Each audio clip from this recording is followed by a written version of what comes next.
안녕하세요. 길지 않은 생이지만 특별한 경험을 했던 저이기 때문에 한번 제 사연을 소개해 볼까 해요. 어려서부터 아버지의 사업 실패로 인해 늘 안정적인 삶을 꿈꿨던 저였기 때문에 20살 되자마자 고시원에 들어가 공무원 준비를 하였어요. 비록 구급 공무원 준비였지만 그래도 안정적인 삶이 보장된다고 생각했었기 때문에 이악 물고 공부를 했고 3년 만에 시험에 합격하게 되었죠. 고시원에서 공부하고 혼자 독서실에서 공부하다 보니 외로웠던 시간 그래도 제 옆을 지켜준 사람 때문에 힘을 내서 공부를 할 수 있었어요. 남편은 변호사 시험 준비를 하는 지식인이었고 저와 영어 스터디에서 만나 결혼을 하게 되었죠. 네가 뭐가 아쉬워서 구급 공무원이랑 결혼을 해? 에휴, 너 변호사만 합격하면 공무원이 뭐니? 의사도 출석했어. 그래도 어떡해요. 진이 임신했는데. 제가 가장이고 남자니까 책임져야죠.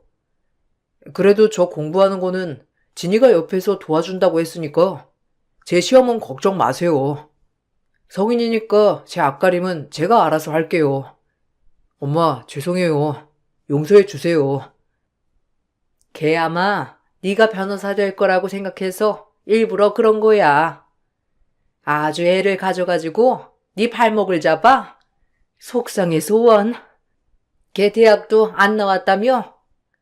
너랑은 급이 틀린 앤데 어쩌자고 그런 애를 임신시켜? 너 하나 바라보고 내가 살았는데 너무한다.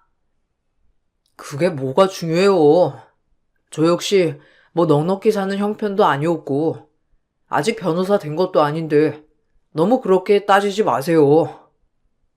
내가 안 따지게 생겼니? 웬만해야 내가 말을 안 하지.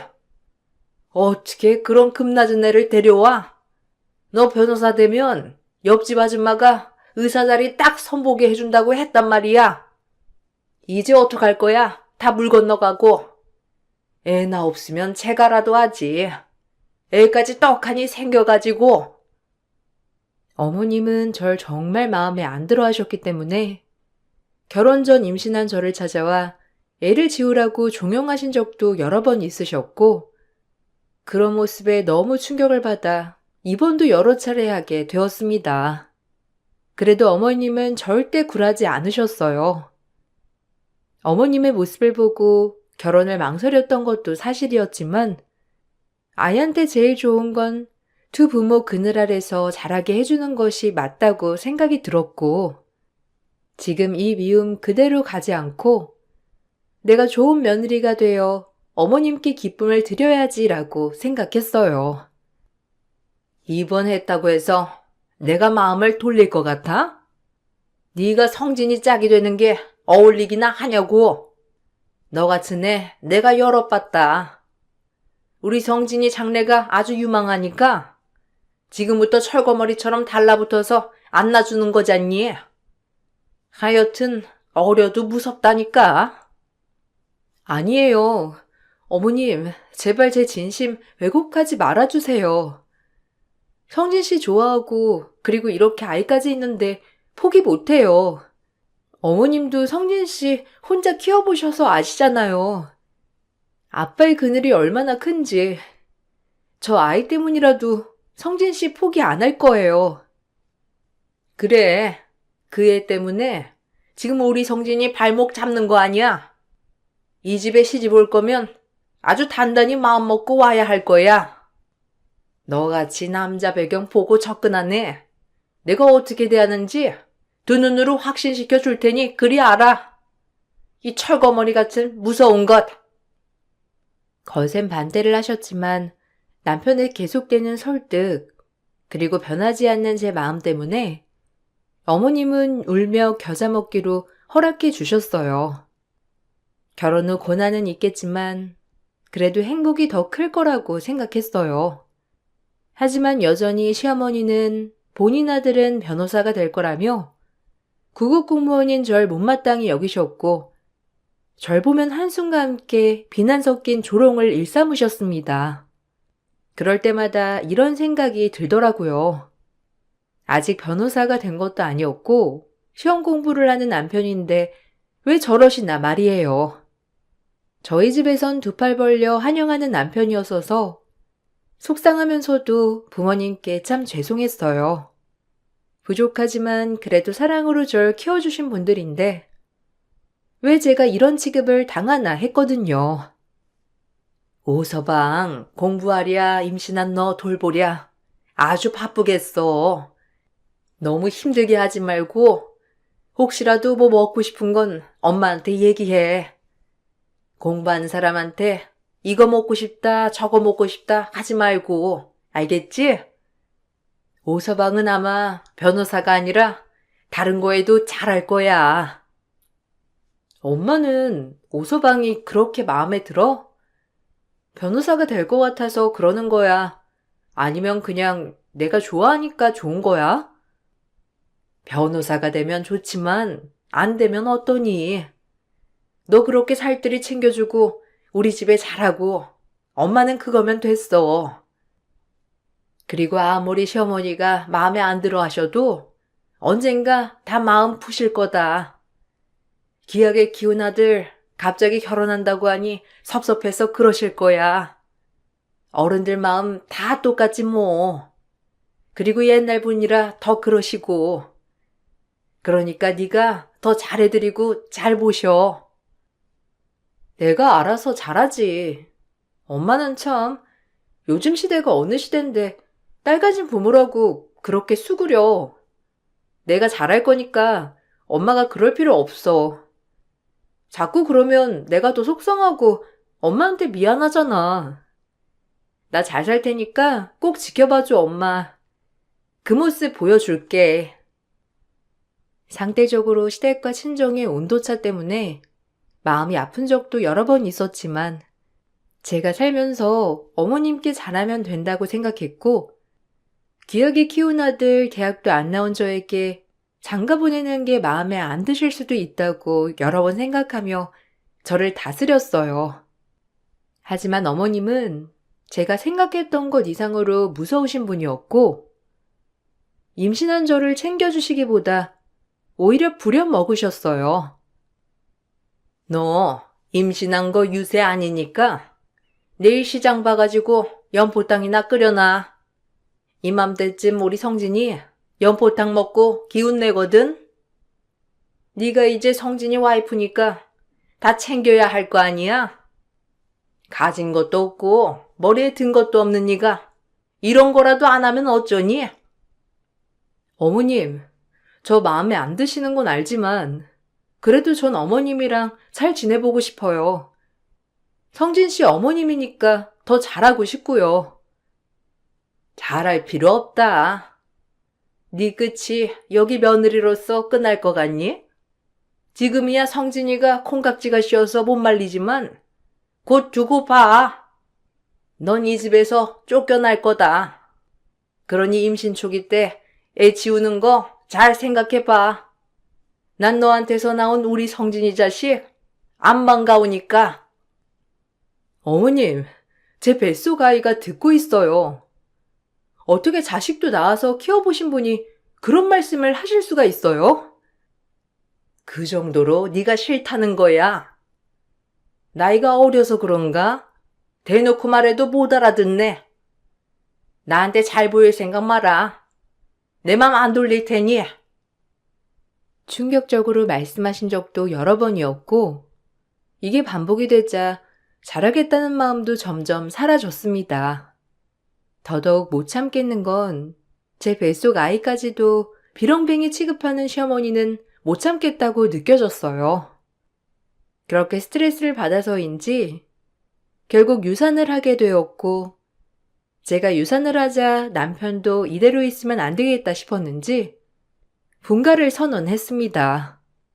애를 잃고 이제야 이런 판단을 한 남편에게 조금 서운했던 것도 사실이었지만 힘든 제 마음을 참 잘 달래주는 남편이었기 때문에 조금 더 힘내보자라고 생각했어요. 저희 나가 살게요. 도저히 못 살겠어요. 자주 올 거니까 너무 섭섭하게 생각 마시고 그냥 이해해 주셨으면 좋겠어요. 뭐라고? 지금 날 버리고 나가겠다는 거냐? 저런 애 유산한 게 뭐가 태수라고? 네가 집을 나가 살아? 내가 밥도 해줘야 하는데. 엄마, 저 진이랑 결혼했고 앞으로 평생 같이 살 건데 진이한테 이러는 거 진짜 아닌 것 같아요.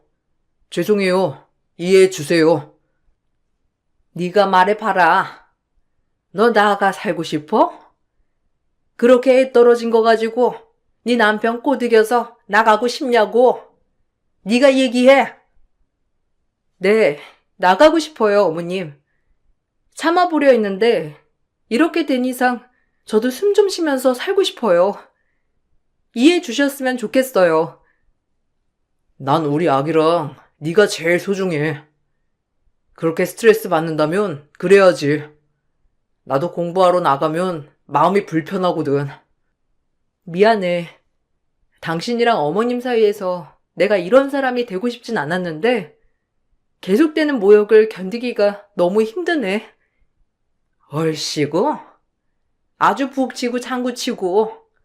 그래, 너희끼리 어디 한번 잘해봐라. 고얀 것. 감히 내 아들을 꼬셔가지고. 결국 저희는 분가를 하게 되었고, 분가를 하자 시어머니는 더욱더 저를 싫어하시게 되었는데 이해했습니다. 어찌 보면 분가한 이유가 제가 원해서 한 것도 있기 때문에 할 말이 없긴 했거든요. 하지만 어머님은 거기에 그치지 않고 제가 일하는 곳에 찾아와 저에게 망신을 주려고 하셨고, 그런 이유로 제가 일하는 곳에서 저의 이런 사정들을 다 알게 되었습니다. 여기에 우리 아들 뺏어간 것이 이런 동사무소에서 근무하는 게 말이 됩니까? 이런 민원을 담당하는 데서 말이 되냐고요? 아유, 선생님, 여기서 이러시면 안 됩니다.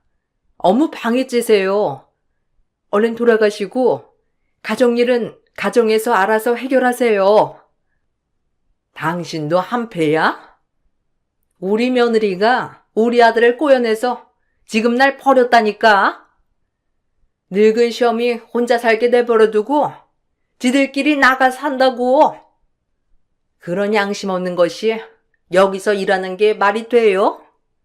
그딴 게 공무원이라고. 우리 아들은 변호사 될 사람인데 저것이 덕하니 임신해서 우리 아들을 꼬여냈다고. 그러더니 아들을 꼬셔서 이 집을 나가게 만들어? 동네 사람들 들어보세요. 어머님, 지금 여기서 뭐 하시는 거예요? 아, 진짜 너무하시네요. 어떻게 이렇게까지 하실 수가 있어요? 제가 뭘 그리 잘못했다고 이러시는 거냐고요. 일단 돌아가시고 제가 이따 집에 들릴 테니 그때 이야기하세요. 여긴 제 직장이잖아요. 창피한 건 아나 보지? 여우 같은 게 우리 아들 꼬여내서 집 나가게 한 게 창피하기도 하겠지. 나쁜 것. 네가 그런 인간이라는 거야. 회사에서는 저에게 경고를 주었고 어찌됐건 전 회사에서 이상한 며느리가 되어 있었습니다.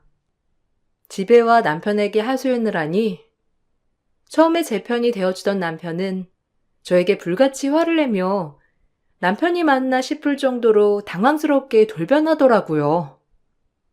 아마도 이쯤 남편은 저와 시어머니 사이에서 모든 것이 지쳐갔었고 공부하랴 고부 사이 눈치 보랴 힘들어하는 게 보였습니다.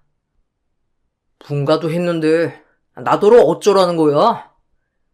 내가 엄마 벌을 묶어둘 순 없잖아. 본인이 거기 가서 따지는 걸 내가 어떻게 막아? 아, 당신 고작 할 말이 그거야? 내가 당신한테 맨날 어머님 얘기하는 것도 아니고 오늘 있었던 일에 대해서 얘기도 못해? 질린다, 너나 엄마나. 이래서 아무나랑 결혼하는 게 아닌데 내가 미쳤지? 그때 애만 안 가졌어도 내가 이러고 있진 않았겠지. 공부도 훨씬 잘 됐을 거고, 변호사도 진작 됐을 거야. 이게 다 너 때문이야. 너 만나서 내 인생이 꼬였다고. 분해 죽겠네. 뭐? 당신 내가 알던 사람 맞아? 모든 거 다 당신이 선택한 일이면서 지금 와서 내 탓을 하는 거야? 너무한다, 진짜. 갑작스레 변해 있는 남편에게 당황했던 것도 사실이었지만 한편으론 안쓰러운 생각이 들었고 그렇게 시간은 흘렀어요. 그날 이후 남편과 대면대면 부부 사이가 맞는지 의심이 들 정도로 지냈지만 중요한 시험 공부를 하니 예민해서 그렇겠다 싶은 마음이 들면서 제가 더 이해해야지라는 생각을 하게 되었습니다. 그렇게 남편의 눈치만 보던 날이었고 여전히 저를 못마땅해 하는 어머님과 열심히 공부만 하는 남편이었는데 드디어 남편에게 합격했다는 소식을 들었습니다. 아이고, 우리 변호사님. 이제 됐어. 네 인생, 엄마 인생 활짝 폈다고. 고맙다, 우리 아들. 너무 대견해. 뭐 당연히 되는 시험이었는데 뭘 그렇게 좋아하세요? 제 머리가 보통 머리도 아니고 이제 호강시켜 드릴게요. 호강을 시켜주려면 당장 쟤랑 끝내기부터 해라. 너 제가라고 해도 애도 없고 변호사에 선자리 줄 섰어. 뭐가 아쉬워서 저런 애랑 결혼 생활을 유지해? 겨우 9급 공무원이랑 쟤 평생 가야 6급밖에 더 되겠어?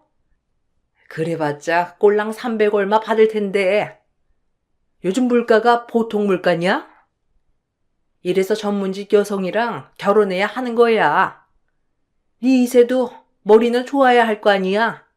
내 말이 틀려? 그래도 어떻게 그래요? 한번 결혼도 했고 무슨 수로 그러냐고요. 그리고 진이가 지 뒷바라지 한 것도 생각해 보세요. 그거야 지가 좋아서 한 거지. 누가 해달랬냐? 지도 네가 변호사 될 줄 알고 발벗고 네 뒷바라지 나선 거 아니야. 걔가 변호사 사모되는 꼴은 난 죽어도 못 보니까 그리 알아. 이 엄마랑 손절하지 않으려거든. 잘 생각해. 내가 널 어떻게 키웠는지. 남편을 축하하는 마음이 들어 너무 설렌 저와는 다르게 남편과 시어머니는 서서히 저와 멀어질 계략을 꾸미고 있었어요. 그것도 모르고 전 그동안 고생한 남편을 축하한답시고 친정엄마가 해다 주신 염소탕과 친정아빠의 산삼주까지 대령하며 축하를 해주었습니다. 그걸 먹으면서까지 남편은 저희 부모님께 감사하다는 말 한마디 하지 않는 모습을 보여 실망을 주었어요. 이거 엄마랑 아빠가 자기 축하한다고 보내신 건데 그래도 먹으면서 우리 부모님한테 전화 한 통은 할 수 있지 않아? 아, 뭐 생색내냐? 본인들도 좋아서 보내신 거 아니야? 엄마 말이 딱 맞아. 내가 변호사 되면 당신이랑 장인 장모가 더 좋아할 거라고 하던데. 설마 나한테 뭐 바라고 이러시는 거 아니지? 나 그러면 엄청 부담스러운데. 그러면 곤란해. 뭐? 당신 그렇게 우리 엄마 아빠를 몰라? 어떻게 그런 말을 해? 그저 오랫동안 고생한 당신한테 축하한다고 하는 거지. 진짜 말 섭섭해한다. 어머님이 그렇게 얘기하셨다고 해도 당신이 걸러 들어야지. 그걸 그대로 듣고 있어? 진짜 너무하네. 당신이 공부하느라 너무 예민해서 말을 안 했다지만 우리가 부모긴 한 거야? 통 나랑 대화도 안 하고 매일 무뚝뚝하게 그러잖아. 따지냐? 네가 날 이렇게 만든 거야. 그러니까 우리 엄마 비위 좀 잘 맞추고 살지. 왜 우리 엄마 눈 밖에 나서는. 내가 제일 소중하다고 할 땐 언제고 이제 와서 그러는 거야? 당신 말 진짜 막한다. 어머님이 나를 어떻게 대하는지 알면서 제 말에 남편은 한마디도 없었지만 너무 섭섭한 마음은 어찌할 수 없었고 남편이 변호사가 됐다고 하자 절 못마땅히 여기던 시어머니 또한 더더욱 심하게 저를 떼어놓으려고 했습니다. 그 모습을 보고 정말 할 말을 잃게 되었고 남편도 저에게 소원해진 데다 어머님마저 저렇게 성화를 하니 정말 마음 붙일 곳이 없다고 생각이 되면서 진짜 헤어져야 하나 싶은 생각이 스멀스멀 들기 시작하더라고요. 인생 한 번인데 내가 왜 이런 취급을 받고 우울하게 살아야 하나 싶었거든요. 그리고 그쯤 회사 직원들도 일전에 시어머니 행동으로 저에게 계속 인생 한 번이다 라고 좋은 이야기를 많이 해 주었어요. 애 없을 때 너도 새 출발해야지. 구급나부랭이랑 우리 변호사 아들이랑 어울린다고 생각하니? 그냥 인생 경험했다고 생각하고 너도 새 인생 살아. 나이도 어린 게 뭐가 아쉬워서 이렇게 붙어 있으려고 해? 내 평생 너 안 받아들일 거니? 그리 알아. 이혼을 하고 안 하고는 저와 성진 씨 문제예요. 그리고 어머님이 저 마음에 안 들어 하시는 거 알지만 제가 판단하기 전까지 이래라 저래라 하지 말아주세요. 어차피 저 역시 어머님 말씀이 귀에 들어오지 않거든요. 제 말 무슨 뜻인지 아시죠? 이혼을 해도 제 의사로 할 거지 어머님한테 등 떠밀려 하는 이혼은 하지 않을 거니까 허튼 수고 안 하셨으면 좋겠다는 뜻이에요. 아주 한마디를 안 져요. 그러니까 네가 안 된다는 거야. 학력도 딸리고 머리도 딸리는 게 인성까지 쓰레기니까 말이야.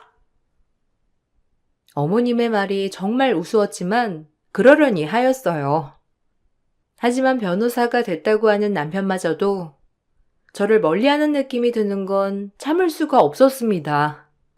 진짜 본인이 변호사가 됐다고 저를 배척하는 것 같은 마음이 들었고 더 충격적인 건 어머님 친구에게 들은 소식 때문에 잠을 이룰 수가 없으면서 심란하더라고요. 그러면서 머릿속에 오만 가지 생각이 많아지기 시작했습니다. 아니, 성진이 아무리 변호사가 됐다고 하더라도 그런 건 좀 아니지 않아?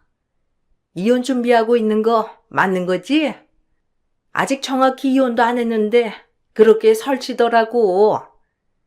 아무리 내 친구지만 좀 아닌 것 같아서. 아이고, 내가 일하는데 괜히 주절거렸네. 네? 어떤 문제 때문에? 어머님이야 늘 절 마음에 안 들어 하시니깐요. 그리고 성진 씨랑은 잘 지내고 있어요. 아니 이혼한다는데? 성진이 선자리에 내놨잖아. 그 모시기 로펌에 들어가서 잘 나가는 변호사 됐다고. 몰랐어? 아이고, 그 옆였네. 며느리 모르게 일을 진행한 거구만. 아유, 어쩌려고 그래? 참나, 난 또 이혼 중이라고 하는 줄 알았네. 어머님 친구분은 제가 일하는 곳에 와서 저렇게 말씀을 하셨고 옆에 직원까지 듣게 된 이야기는 정말 충격을 금치 못했습니다. 그리고 더 충격적인 일은 어머님은 그 이후에 적반하장으로 나오시며 이혼을 종용하였고 남편과 헤어지는 건 제가 결정할 문제였기 때문에 어머님에게 끌려하고 싶지 않았어요. 저 역시 남편에게 실망을 많이 하였지만 이 부분은 큰 부분이었거든요. 어차피 성진이도 너한테 마음이 다 떠난 것 같은데 왜 붙잡고 있냐고. 당장 이혼해. 합의 이혼이면 된다고 했다. 제가 알아서 할게요. 왜 어머님이 나서서 알가알부 하시죠? 제가 지난번에도 말씀드렸잖아요. 그리고 아직 이혼 전인데 성진 씨 선보게 하려고 하는 거 뭘 줄 알아요? 그러다 성까지 보고 결혼까지 오가면 엄연한 불륜인 거 모르세요? 그걸 아는 게 이혼을 안 한다고 해? 넌 자존심도 없냐? 사람이 이렇게까지 하면 좀 말귀를 알아먹어야지. 정말 지치네요. 결혼 때부터 지금까지 절 그렇게 싫어하는 어머님인 걸 알지만 요즘 이 행동들은 아니란 생각이 들어요. 더 이상 당할 수만은 없어 어머님께 제가 아는 사실을 고하자 어머님은 한참은 절 노려보더니 제 머리채를 잡아 그 자리에서 강제로 끌고 갔습니다. 어이없게도 로펌 입사한 남편을 본인이 손자리에 내놓고 저에게 하는 적반하장인 모습이었죠. 너랑 성진이하고 오늘 끝장을 보자. 성진이도 내가 다 설득해놨으니까 다 필요 없고 오늘 도장 찍어. 당장 따라와. 아, 이거 놓으세요. 안 나요? 어머님, 이거 엄연한 죄라고요. 제 머리 다 뜯기겠어요. 당장 안 놓으면 경찰에 신고합니다. 감히 변호사 아들을 둔 나를 가르치려 들어? 뭐? 불륜죄? 그래, 그거 없게끔 오늘 안에 끝장을 봐야겠다. 당장 따라와. 전 그렇게 하염없이 어머님께 끌려갔고 힘이 어찌나 세었는지 당해낼 도리가 없었어요. 그리고 곧이어 다다른 곳은 남편이 일하는 사무실이었는데 로펌 로비에서 저희를 이상하게 보면서 제재했지만 어머님은 오성진 변호사의 엄마라며 막무가내로 경비 직원들을 밀어붙였죠. 그리고 시어머니가 저를 데리고 남편의 집무실 문을 연 순간 그대로 어머님은 표정과 온몸이 굳어버렸어요. 아니, 당신이 누군데 우리 아들 책상에서 일을 보는 거예요? 여기 떡하니 오성진 변호사라고 적혀 있구만. 당장 나와. 네? 아, 황당하네. 제가 오성진 변호사인데 누구시죠?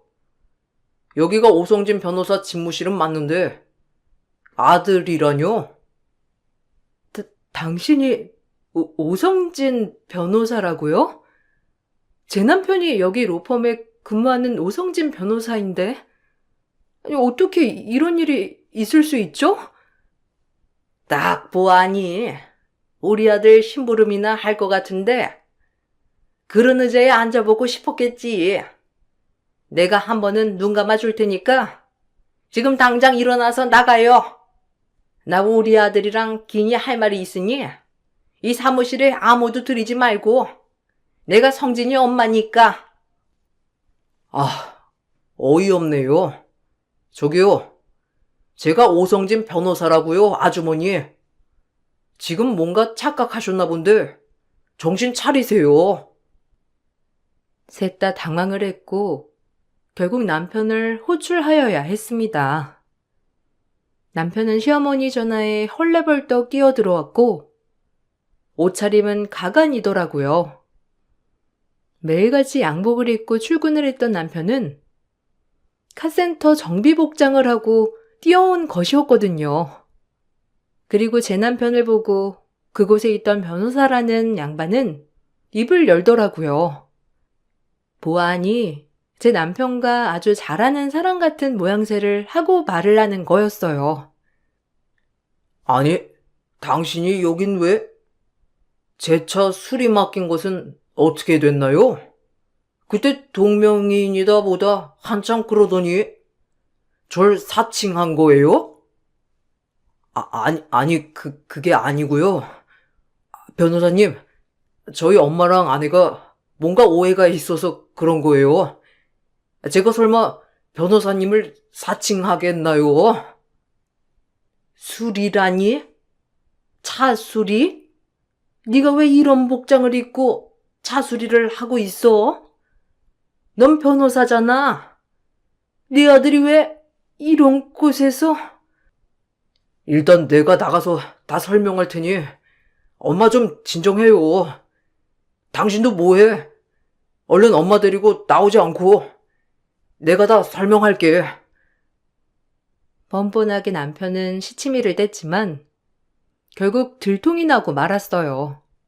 사실 남편은 오래전부터 계속 낙방한 변호사 시험 때문에 고민이 많았던 찰나 저희 몰래 카센터 정비 일을 하고 있었고 그때 마침 정말 우연히 손님으로 온 동명이인 변호사 명함을 받고 시험에 합격했고 취직까지 됐다며 저희를 속였던 거예요. 그리고 어머님의 말만 따라 좋은 여자를 만나 오히려 정비일을 그만두고 변호사인 척하며 인생을 바꿔보려고 했던 속셈까지 있었고 말이죠. 너무 경악스러워 말이 안 나오더라고요. 와, 진짜 어이없다. 내 인생 최고의 반전이야. 어떻게 식구들을 감쪽같이 속일 수가 있어? 당신 진짜 무서운 사람이었구나. 아니야. 아니라고 말해줘. 네 아들이 카센터 정비사일 리가 없잖아. 네가 뭐가 모자라서. 다시 공부해라. 응? 일단 제가 알아서 할게요, 엄마. 속여서 미안해요. 자꾸 기대하는 엄마 실망만 시켜드리는 것 같아서 어쩔 수 없었어요. 두모자가 아주 웃기네요. 당신 그렇게 직업까지 속어가며 의사랑 결혼하고 싶었구나? 그래, 어디 한번 그렇게 살아봐. 내가 빠져줘야지. 활지 한번 피고 싶다는데 안 말릴게. 그래, 이혼하지 뭐. 어머님, 됐죠? 대신 그냥은 못 해드려요. 위자료 청구할 거고 당신들이 나 기만하려고 했던 거 그대로 다 갚아줄 거니까 그리 아세요. 이제 제가 하는 일 절대 못 막습니다. 뭐? 너 지금 우리 아들이 정비사라니까 지금 그 말투 뭐야? 성진이 공부 다시 시작할 거니까 하던 대로 뒷바라지 해. 이혼 안 한다며. 그럼 당연히 네가 뒷바라지 해야지. 그렇게 성진이 좋다고 하니 내가 정말 마음 열고 생각해 보마. 제가 미쳤나요? 당신 아들 변호사 됐다고 했을 때 선 시장에 내놨으면서 이제 아니라니까 나보고 뒷바라지를 해라? 저 그렇게 바보 아니거든요. 어머님, 아니 아주머니, 아주머니 말만 따라 이혼할 거고 저희를 이혼시키기 위해서 선 시장까지 내놓은 어머님한테 위자료 청구할 거예요. 그리고 당신도 변호사 됐다고 날 기만하고 속였지? 당신도 용서 못해. 그러니까 그리 알아. 상황 판단이 빨랐던 어머님이었기 때문에 지금 이 상황에 저를 이혼시키면 안 된다는 생각을 바로 하신 것 같았어요. 그래서 그런지 그렇게 머리채를 잡고 이혼을 종용하던 어머님은 순식간에 태도를 바꾸며 저에게 뒷바라지를 해야 한다고 말씀하시더라고요. 그런 모습에 온정이 다 털려 이 집안에서 헤어나와야겠다고 판단이 바로 섰고 드디어 저 역시 이혼을 선언하게 되었어요. 그렇게 이혼할 땐 안 하더니 이제 와서 뒷바라지를 못해? 이게 내가 한번 봐주려고 했더니 감히 배신을 해? 배신은 어머님이랑 성진 씨가 먼저 했죠. 당신도 의사 와이프 얻고 싶었잖아. 어디 그렇게 인생 부정하면서 살아봐. 난 엄마가 성화를 해대니 어쩔 수 없었던 거고. 내가 이혼하려 했으면 진작 했겠지. 이제 와서 왜 이래? 나 몰라서 이래? 몰라서 그래. 내 뒷바라지가 필요했으니 이혼은 안 했던 거겠지. 근데 이왕 신분 속인 거 그냥 의사 여자 만날까 생각했던 거 아니야? 내가 당신을 모를까봐? 역시 그 엄마의 그 아들이다.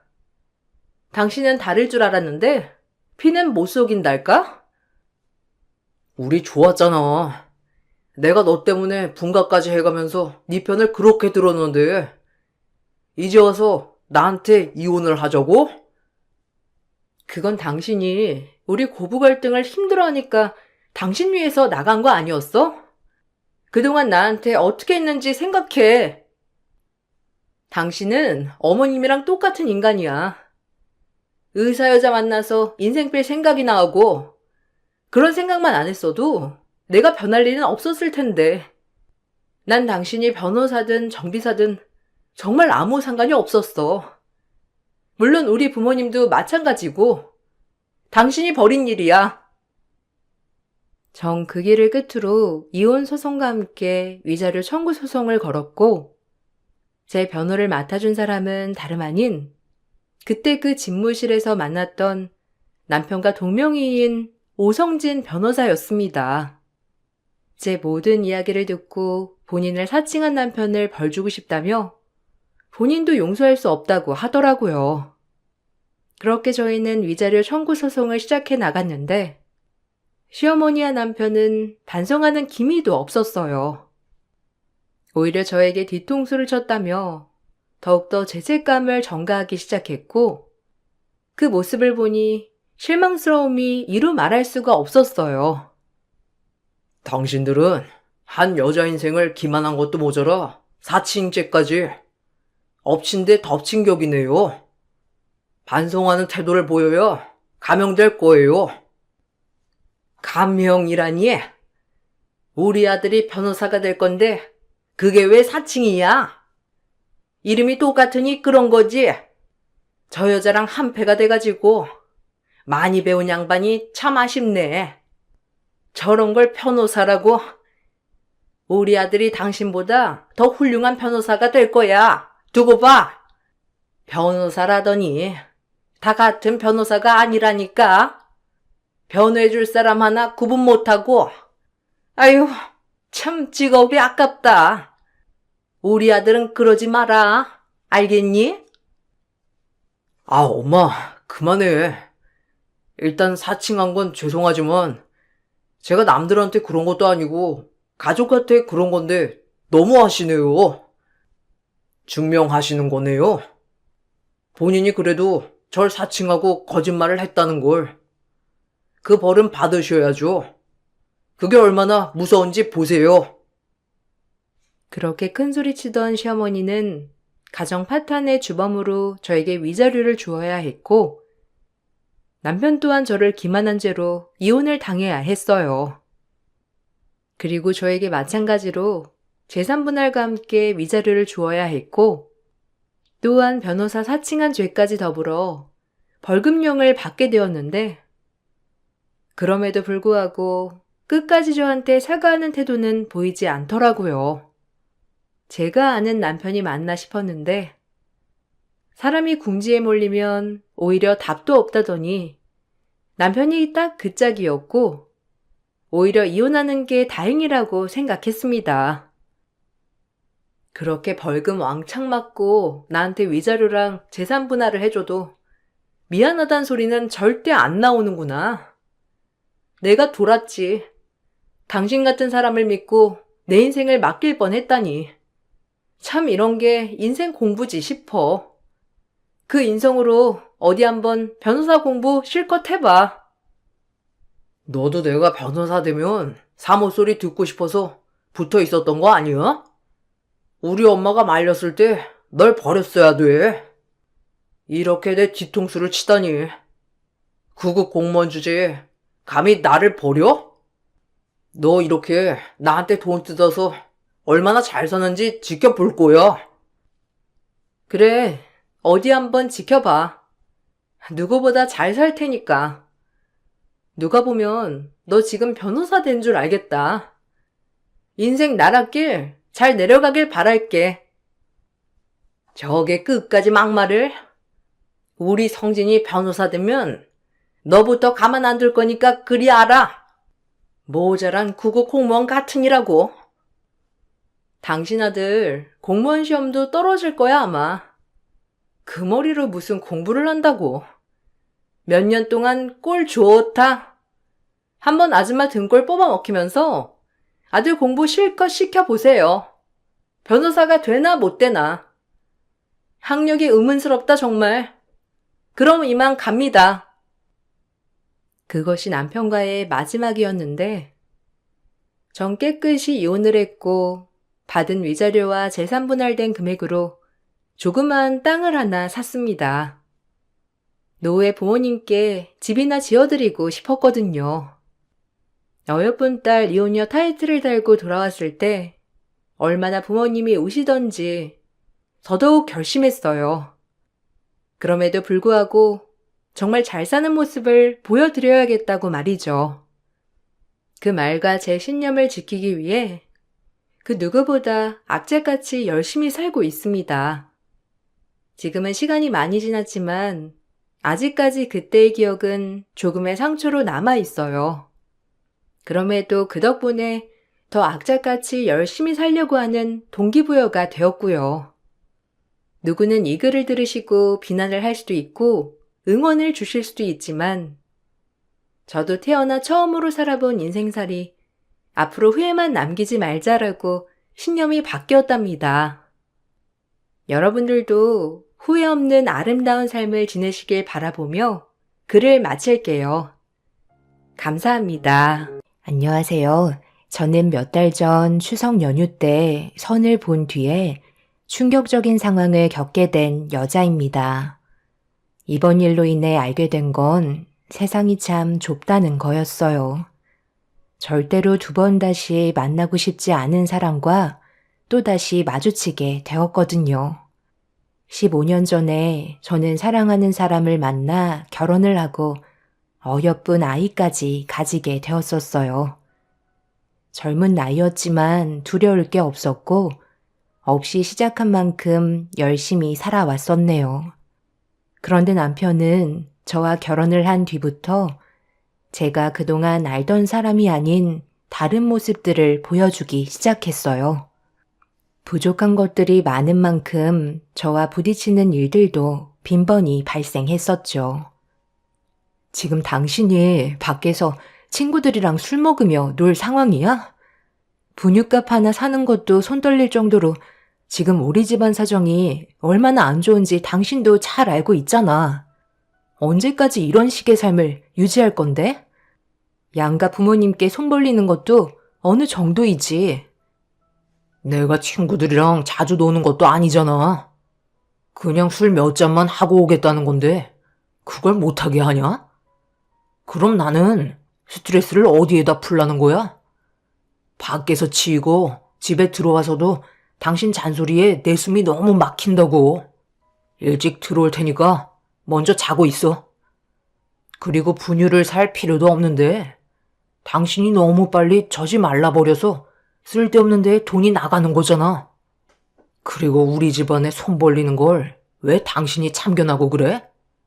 내가 알아서 할 테니까 당신은 애나 잘 보고 있어. 혼자 살 때는 충분히 그럴 수 있지만 지금은 전혀 다른 상황이잖아. 당신은 집안의 가장이야. 나랑 내 딸을 먹여 살릴 의무가 있는 거라고. 그런데 지금 우리 결혼하고 나서 회사를 몇 번이나 옮긴 거야? 오늘도 나랑 한마디 상의도 없이 퇴사해놓고 스트레스 풀러 나가겠다고? 그럼 집에 혼자 있는 나는? 통장 잔고가 맨날 바닥을 보이고 있는데 내가 받는 정신적 고통은 한 번이라도 생각해봤어? 아빠가 됐으면 제발 정신 좀 차리고 집안을 키울 생각부터 하라고. 남편은 제 말을 전혀 들을 생각도 없었는지 더 이상 대꾸도 하지 않은 채 집 밖으로 뛰쳐나갔습니다. 아빠라는 사람이 저와 이제 막 세상 밖으로 나온 자기 자식을 지킬 생각은 하지 않고 친구들과 술을 먹으러 나간다는 게 이해할 수가 없었어요. 제대로 된 가정을 꾸리고 개인 생활을 한다면 누가 말리겠어요.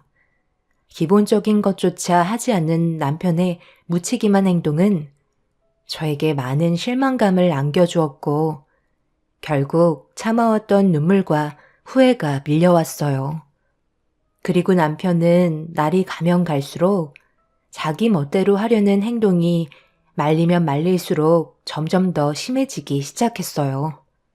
그래서 이 문제를 더 이상 참고 넘어가다간 저와 아이는 길바닥에 주저앉을 수도 있을지 모른다는 불안감 때문에 시모에게 제가 힘든 점을 얘기했어요. 둘이 좋다고 결혼할 때는 언제고? 이제 와서 힘들다고 투덜거리면 내가 도와주기라도 할 줄 알았어? 애까지 들쳐매고 여기까지 찾아와서 어쩌자는 건데? 돈을 보태주는 것도 하루 이틀이지. 나한테 돈을 맡겨놓은 것도 아니고 계속해서 도와달라고 하면 돈이 무한으로 나오니? 내가 그래서 뭐라고 그랬어? 충분히 여유 있을 때 결혼하라고 했었잖아? 어머님, 그 사람이 저한테 프로포즈할 때 그랬어요. 지금 당장은 많이 부족하지만 둘이 열심히 살다 보면 분명 자리 잡을 수 있는 날이 올 테고 앞으로 더욱더 좋아질 거라고 저에게 믿음을 줬었다고요. 그런데 그때 저에게 했던 말과 전혀 다른 모습을 보여주니까 저는 그게 답답할 뿐인 거예요. 어머님 손주랑 제가 힘들어하는데 이런 식으로 방치하실 건가요? 제발 그이가 정신 좀 차리고 가정에만 충실할 수 있도록 어머님이 도와주세요. 저희 사정 잘 아시잖아요. 대출 이자도 제때에 납부하지 못하고 카드값도 제대로 갚지 못하고 있는데 그 사람은 맨날 친구들과 술만 마시고 있다고요. 너희들이 선택한 길이니 나는 모르겠다. 차라리 너희 사돈어른께 도와달라고 하는 게 훨씬 더 빨리 처리되지 않겠니? 힘들게 시댁에 가서 도와달라고 시모에게 부탁을 했지만 전혀 대화가 통하지 않았어요. 저희 부모님께는 진작에 손을 벌렸었기 때문에 형편이 어려운 친정에 더는 피해를 주고 싶지 않았고 남편의 잘못된 행동을 저희 부모님이 감당해야 될 필요는 없다고 생각했었습니다. 시모가 금전적인 도움을 주지 않겠다며 몸을 돌리셨을 때 기분이 너무 좋지 않았었어요. 시모 아들이 집안의 가장 역할을 제대로 해내지 못하고 있는데 그에 따른 책임을 회피하는 게 저로서는 이해할 수가 없었어요. 옆에서 아무 말 없이 묵묵히 듣고 있던 시부도 도와달라고 부탁하는 저를 모른 척 하셨고 이렇게 사는 건 아니라고 생각돼 차라리 그냥 이혼하겠다며 시댁에서 나오게 되었네요. 시모는 아무리 개차반 아들이라도 없는 것보다 달고 사는 게 도움이 된다며 제가 선택한 걸 물으지 말라고 반품은 절대 받아줄 수 없다는 충격적인 말을 꺼내셨어요. 결국 아무것도 얻지 못하고 집으로 돌아와 졸려서 칭얼거리는 아이를 재운 뒤 이혼 서류를 테이블 위에 올려두고 남편이 들어올 때까지 기다렸어요. 차라리 저희 부모님의 도움을 받고 제가 일을 하는 게 나을 거라 생각했었어요. 남편과 함께 살면서 더 이상의 기대는 조금도 남아있지 않았어요. 제대로 좀 살아보겠다고 발버둥 치는 저와 다르게 남편은 술에 잔뜩 취해서는 집으로 들어왔었죠. 눈에 초점도 없고 대화해봤자 제가 얻을 수 있는 건 상처밖에 없을 것 같아 그냥 방으로 들어와 버렸네요. 그런데 남편이 테이블에 놓인 이혼 서류를 확인했는지 거실에서 큰 소리로 저를 부르기 시작했어요. 깊이 잠에 빠진 아이가 잠에서 깰까봐 급하게 거실로 나가 조용히 좀 하라고 남편을 진정시키려 했지만 이미 이성을 잃어버린 상태였어요. 이혼 서류가 왜 여기에 있는 건데? 지금 나랑 끝내자는 거야? 우리 이제 막 시작했고 아직 자리 잡으려면 시간이 더 필요한 건데 그걸 못 참아서 이혼을 하자는 거야? 내가 받아주지 않을 거 당신이 알고 있잖아. 법적으로 소송 들어가면 어차피 당신이 패소하게 되어 있어. 가정을 부양하지 않는 당신과는 이혼이 성립된다고 그러던데? 벌써 그런 것까지 알아본 거야? 우리 아직 젊은 나이잖아. 시간적 여유가 많은 편인데 왜 이렇게 극단적인 선택을 하는 거야? 젊은 나이니까 흘러가는 대로 대충 살겠다는 거야? 그건 당신 혼자였을 때 얘기고 지금은 상황이 전혀 다르잖아. 젊은 나이인 만큼 시간 활용을 잘해서 우리 가정이 안정적인 삶으로 살아갈 수 있게 철저한 계획을 세워야 되는 거 아니야? 맨날 돈에 쪼들려서 불안에 떨고 있는 나는 안 보여? 왜 이렇게 이기적이야? 다음날 먹고 살아야 할 걱정을 왜 해야 되는 건데? 뭐 하나 진득하게 하는 것도 없잖아. 이러려고 나랑 결혼한 거야? 어차피 지금 당신이랑 대화해봤자 술에 취해서 얻을 것도 없으니까 그냥 들어가서 잠이나 퍼질러 자. 나중에 다시 얘기해. 이혼하겠다는 내 마음은 변하지 않을 거야. 남편은 저에게 아무것도 아닌 쓸모없는 존재였어요. 둘이 사는 게 혼자 사는 것보다 못하는데 더 이상 남편과 인생을 함께할 필요성을 느끼지 못했습니다. 이제 막 태어난 아이가 앞으로 아빠를 보고 자랄 텐데 배울 점이 하나도 없었기 때문에 이혼하겠다는 제 마음은 조금도 변함이 없었어요. 그렇게 아이 방에 들어와 놀라서 울고 있는 아이를 진정시키고 있었어요. 그런데 만취 상태였던 남편이 분노를 조절하지 못했고 잠겨있던 문을 강제로 열어 무섭게 화를 내기 시작했습니다. 저는 아이를 안고 이성을 잃어버린 남편에게 진정하라고 소리쳤지만 이미 귀를 닫아버려서 제 말은 들리지 않았고 주변의 물건들을 넘어뜨리기 시작했네요. 늦은 저녁이었기 때문에 집안이 소란스러워지자 아래층과 옆집에서 저희 집의 문을 두드리면서 조용히 하라고 얘기했지만 남편은 듣지 않았습니다. 이대론 정말 큰일 날지도 모른다는 불안한 마음 때문에 경찰에 신고를 하려고 핸드폰을 찾으려 아이를 안고 거실로 빠져나오려는 순간 남편 키보다 높은 책장을 강하게 넘어뜨렸고 책장이 뒤에서 저를 덮치면서 안고 있던 아이를 품에서 놓치면서 뒤에서 덮친 책장에 깔리고 말았습니다. 저도 순간적으로 기절을 했었는데 다시 정신을 차리고 눈을 떴을 때 제 옆에 있던 아이는 미동조차 없었네요. 비명을 지르면서 남편에게 저와 아이를 덮친 책장을 치워달라고 얘기했지만 도와주지 않은 채 밖으로 뛰쳐나가 버렸네요. 그리고 현관문 앞에 있던 주민들이 도와달라고 애원하는 목소리에 급하게 달려와 책장에서 저와 아이를 구출해 주었지만 문제는 아이가 조금도 움직이지 않고 있었어요. 저희를 구해주신 분은 주민분께 119에 신고 좀 해달라고 부탁을 한 뒤에 숨을 쉬지 않는 제 딸에게 심폐소생술을 하기 시작했네요. 하지만 구급차가 와서 응급실로 향하기 전에 이미 제 아이는 심정지 상태로 세상을 떠나고 말았습니다. 이 소식을 듣게 된 양가 부모님께서 병원으로 급하게 달려와 주셨지만 좋아질 수 있는 방법은 아무것도 얻을 수가 없었어요. 이런 문제로 남편은 오랜 시간 걸리지 않고 경찰에게 연행이 되었지만 저와 아이한테 했던 행동들에 대해서는 전혀 기억을 하지 못하고 있었네요.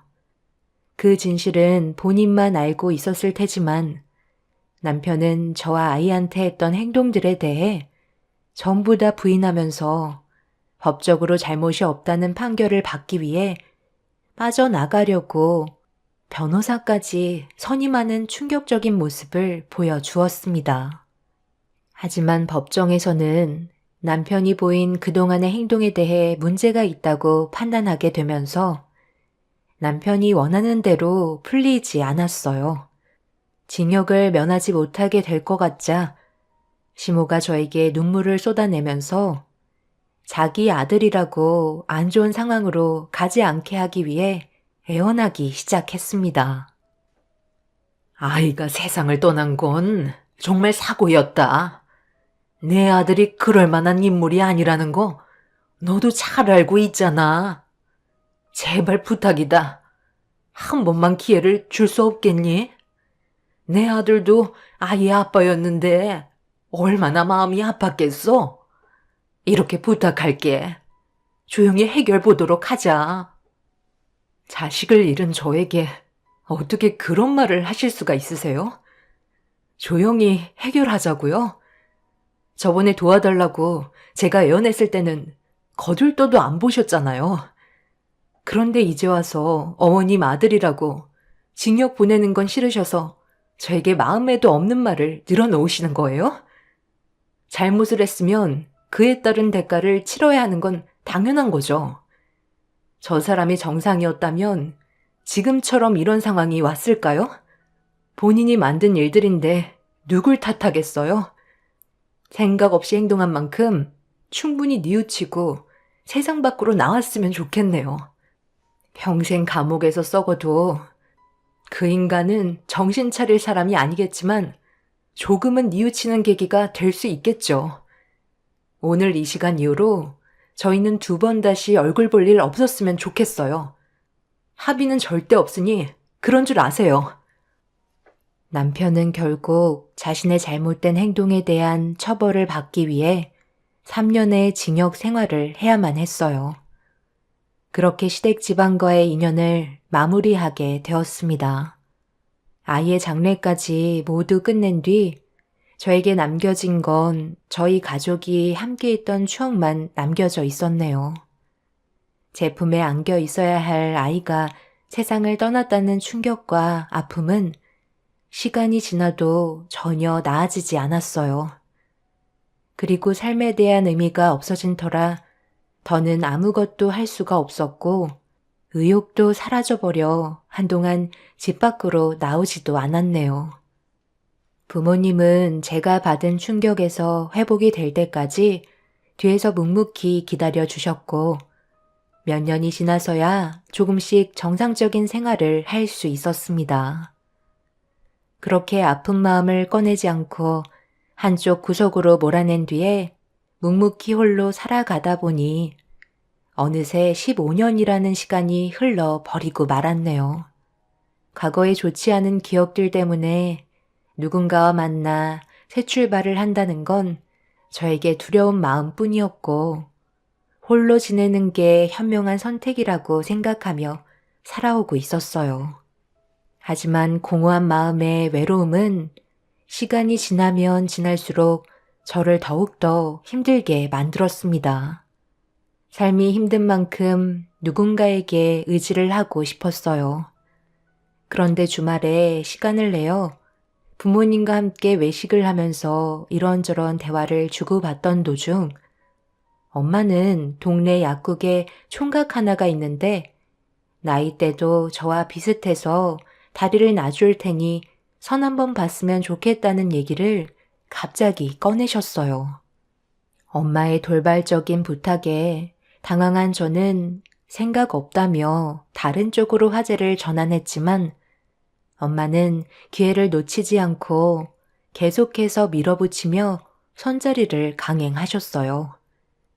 아빠도 그 사람을 몇 번 봤었는데 성격 좋고 정말 괜찮은 사람 같다며 좋은 관계를 만들어가는 것도 나쁘지 않을 거라면서 엄마의 말을 옆에서 거들어주고 계셨네요.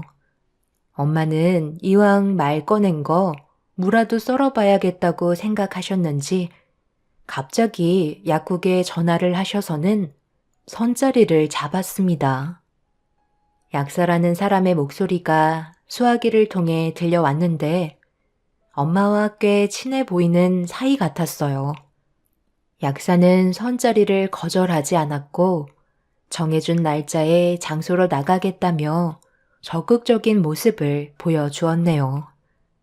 예상하지 못한 상황에서 급하게 만들어진 선자리는 저를 당황스럽게 만들었지만 오랜 시간이 지난 만큼 저 또한 누군가에게 의지하고 싶은 마음에 선자리를 만들게 되었습니다. 그런데 혼자서 약국을 운영해서 그런지 시간 약속 잡는 게 쉽지 않자 얼떨결에 공식 연휴인 추석 때 얼굴을 보기로 결정하게 되었네요. 그렇게 15년 만에 처음으로 이성을 만나는 자리에 나오게 된 저는 그 사람과 조심스럽게 대화를 주고받으면서 서로에 대해 조금씩 알아가며 진지한 대화를 이어나갔습니다. 저희 둘 다 40대인 만큼 단순하게 만나려고 선자리에 나온 게 아니라는 건 둘 다 잘 알고 있었어요. 그런데 대화가 생각보다 잘 통했고 저 또한 어느새 긴장이 풀려서는 마음 편히 그 사람을 대할 수 있었는데 갑자기 저에게 추석 연휴이고 부모님 집에 근처에 있다며 내친 김에 인사드리러 가면 좋겠다는 돌발 질문에 당황을 하고 말았습니다. 서로 얼굴을 본 지 몇 시간밖에 되지 않았었는데 인사를 드리러 가는 건 저에게 난감한 상황이었죠. 그런데 그 사람은 이미 저희 부모님과 인사도 나눴었고 그동안 좋은 관계 유지하며 잘 지내왔었기 때문에 저도 그 사람의 부모님께 인사드리러 가는 건 괜찮을 것 같다는 말을 꺼내었네요. 얼떨결에 그 사람의 부모님 집에 인사를 드리러 가게 되었고 집 마당에는 온 가족이 시끌벅적하게 떠들면서 명절을 즐기고 있었습니다. 제가 오자마자 그 사람의 집안 사람들이 전부 다 저를 보기 위해 문 앞까지 달려와서는 반갑게 맞아주며 좋은 반응을 보여주셨어요. 그런데 멀리에서 저와 눈이 마주친 한 사람이 그 자리에 서서 저를 멀뚱히 쳐다보고만 있길래 느낌이 이상해 얼굴을 유심히 보고 있었습니다. 저와 마주친 한 사람은 갑자기 몸을 돌려 다른 곳으로 이동하려 했고 저와 선을 본 남자가 저를 소개해 주겠다며 데리고 오려던 도중 자기 아내에게 가봐야겠다며 그 사람의 손을 뿌리쳤어요. 갑작스러운 행동에 살짝 당황했는지 어색한 웃음을 보이면서 매형은 자기 누나밖에 모른다며 매형이라는 사람을 보내주었네요. 워낙 멀리에 있어서 제대로 얼굴을 확인하지 못한 채 저를 반겨주신 가족분들께 인사를 드리며 마련해주신 자리에 앉았는데 약사의 누나라는 분은 제가 궁금했는지 급하게 밖으로 나와서는 저를 보며 인사를 건넸어요. 그런데 멀리에서 계속 저를 바라보고 있는 한 남자에게 계속해서 시선이 가게 되었는데 약사의 아버님께서 멀리에서 저를 보고 있는 그 사람을 데리고 제 쪽으로 오고 있었네요. 억지로 끌려오고 있었는데 가까이 다가오는 모습에 저는 너무 놀란 나머지 고개를 돌릴 수밖에 없었습니다. 제 앞으로 다가온 사람은 15년 전 제 아이를 세상 떠나게 만든 전 남편이었어요. 전혀 상상하지 못한 상황 때문에 어떻게 대처를 해야 할지 몰라 당황해하고 있는데 저에게 먼저 말을 붙여왔네요. 안녕하세요. 처음 뵙겠습니다. 오늘 처남이 선 보러 간다고 했지만 이렇게까지 전개가 빨라질 줄 몰랐네요. 매형도 우리 누나 보자마자 첫눈에 반했다고 그날 바로 인사드리러 왔었잖아요. 그래서 지금까지 잘 살고 있는데 저라고 안 그럴 이유 있어요? 저도 선짜리 봐준다고 하시길래 그냥 인사치레인 줄 알았는데 정말 이렇게 자리를 만들어 주실지 몰랐어요. 그런데 저는 이번 선자리에 나간 게 정말 잘 됐다고 생각해요. 경희 씨를 보자마자 첫눈에 반했다니까요. 그래서 처남은 결혼까지 생각하고 있는 거야? 너무 급하면 체하기 마련이지. 뭐든 천천히 결정하는 게 좋아. 그럼 매형은 우리 누나랑 급하게 결혼해서 후회하신다는 거예요? 저는 경희 씨한테 느끼는 감정이 솔직한 것 뿐이에요. 그래, 그건 나쁘지 않은데, 뭐든 신중해서 나쁘지 않다는 거지. 내가 언제 천하무견을 반대한 적이 있었어? 경희 씨라고 했나요? 경희 씨는 좋으시겠어요? 조만간 약사인 남편을 두게 생겼네요. 미리 축하드리겠습니다. 저는 애들과 시간을 보내줘야 해서 먼저 자리를 비울 테니 즐거운 시간 되시고 이왕 오신 거 맛있는 거 양껏 드신 뒤 돌아가시면 될 것 같네요. 전 남편은 저를 아예 모른 척하고 있었어요. 저 또한 어떤 상황인지 살피기 위해서 더는 아는 척하지 않았습니다. 그리고 이 사람이 벌써 다른 여자와 살림을 차렸기 때문에 약사와의 인연은 마무리 지어야만 했어요. 그런데 약사는 부모님께 결혼을 서둘러 하고 싶다며 적극적인 마음을 표현하고 있었네요. 그런데 전 남편이 집으로 들어가려 하자 애들이 밖으로 나왔는데 아들 하나와 딸이 둘이나 있더라고요. 아빠라고 부르면서 따라다니고 있는 모습을 지켜보는데 제 속이 말이 아니었습니다. 저와 결혼했을 때와 다르게 그 사람은 안정적인 가정을 꾸리며 살고 있었고 자식을 셋이나 낳고 사는 모습을 보니 저는 너무 화가 치밀어 올랐어요. 전 남편 때문에 저는 제대로 된 삶을 살지도 못했는데 전 남편은 구치소에서 나와 또 다른 여자를 만나 애까지 낳고 사는 모습을 보니 도저히 용서해주고 싶은 마음이 없었네요. 저는 그 사람과 잠깐이라도 대화가 필요했기 때문에 잠시 화장실을 간다며 전 남편에게 눈빛을 보냈고 저희 둘은 화장실 앞에서 대화를 주고받기 시작했어요. 그런데 전 남편은 저에게 사과부터 하지 않고 자신의 가정이 깨질까봐 저에게 겁부터 주고 있었네요. 당신 나한테 솔직하게 얘기해봐. 내가 힘들게 꾸린 가정을 지금 망치러 온 거 아니야? 딱 봐도 복수하러 온 거 같은데? 우리 지금 15년 만에 얼굴 보는 건데 나한테 할 말이 그런 거 말고는 없는 거야? 내 얼굴 봤으면 과거에 당신이 나한테 했던 행동들 전부 사과부터 해야 되는 게 우선 아닌가?